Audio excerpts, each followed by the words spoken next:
તો તમારી પણ ચેનલ ક્રોમ બ્રાઉઝરમાં નથી ખુલતી અને તમે જો ખોલવા માંગો છો તો સીધા YT સ્ટુડિયોમાં લોગિન થઈ જશો। તો વિડીયો પૂરેપૂરો જુઓ અને તમને હું શીખવાડી દઉં ક્રોમ બ્રાઉઝરમાં ડેસ્કટોપ મોડમાં આપણી ચેનલ કેવી રીતે ખોલવી। તો વિડીયો એન્ડ સુધી જોજો। પછી મિત્રો તમારા ક્રોમ બ્રાઉઝરને તમારે એકવાર આમ દબાઈ રાખવાનું। દબાઈ રાખશો પછી ઉપર એપ ઇન્ફો જે ઓપ્શન દેખાય એની માથે એકવાર દબાવી દેવાનું। દબાવ્યા પછી નીચે સ્ટોરેજ ક્લેચ લખેલ છે એની પર એકવાર ટચ કરી દેવાનું। નીચે પછી ક્લિયર ક્લેચ લખેલ છે એની ઉપર આપણે ટચ કરી દેવાનું। પછી આ બાજુની સાઈડમાં ક્લિયર સ્ટોરેજ દેખાય અને ક્લિયર ડાટા ઓલ પર કરી અને ઓકે કરી દેવાનું। પછી મિત્રો પાછું બેક આવી જવાનું। પાછું એકવાર પાછું દબાઈ રહેવાનું। એની પ્રોસેસ ફરીવાર કરવાની। પરમિશનનું ઓપ્શન દેખાય એની પર ક્લિક કરીને આ પરમિશન બધી એલાઉ કરી દેવાની। આ ટાઈપ બધી એલાઉ કરી દેવાની જે પ્રકારે હું કરું છું એ પ્રકારે। પછી મિત્રો પાસે આપણું આવે આવી જવાનું બેક।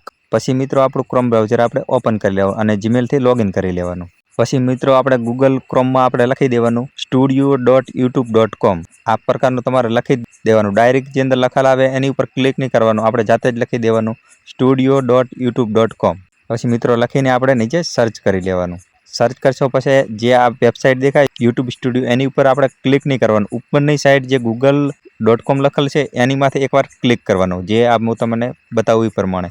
અહીંયા પાછું આપણે ફરીવાર સ્ટુડિયો youtube.com અહીંયાથી પાછું ફરીવાર સર્ચ કરી લેવાનું। તો જ મિત્રો ખુલશે, નકર નહીં ખુલે। તો જે મેં પ્રકારે લખ્યું એ પ્રમાણે તમારે લખી લેવાનું। લખ્યા પછી સર્ચ કરી લેશો તો મિત્રો આ પ્રકારે આપણો YT સ્ટુડિયો નીચેની સાઈડ આપણે ક્લિક કરવાનું કન્ટિન્યુ ટુ સ્ટુડિયો એની ઉપર આપણે ક્લિક કરી લેવાનું। પછી મિત્રો તમારી ચેનલ આ પ્રકારે ડેસ્કટોપ મોડમાં ખુલી જશે।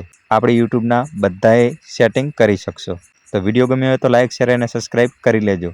તો આવા જ નવા વિડીયો આપણી ચેનલ ઉપર આવતા રહેશે। આગલા વિડીયો આપણે મિત્રો આપણે શીખવાડવાના છે કે યુટ્યુબ ચેનલની અંદર કયા કયા સેટિંગ કરવાના। તો ચેનલ સબસ્ક્રાઈબ જરૂર કરજો।